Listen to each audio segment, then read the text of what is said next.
Hello, today we're going to be making buffalo chicken dip. I've already cut my cream cheese into small blocks so it'll help it to melt a lot easier. And that's one package of cream cheese. And next I'm going to take 2 cups of shredded cheese. I use sharp cheddar. Sprinkle that on top of the cream cheese like this. 2 cups is usually about 1 package of shredded cheese. Next we're going to take 1 cup of ranch dressing. Pour that on like so.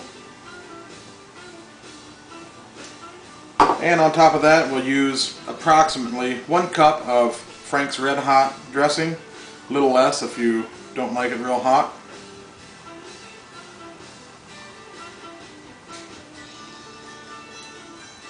And after that's done, we'll stir it a little bit and move to the oven.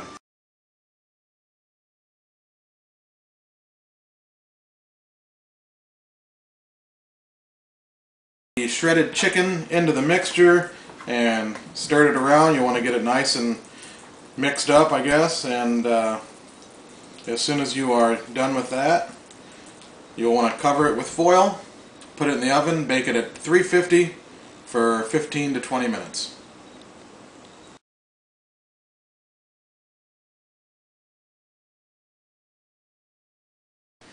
Alrighty, after you complete the baking process, pour it into your favorite dish, sprinkle a little green onion on, optional, and enjoy!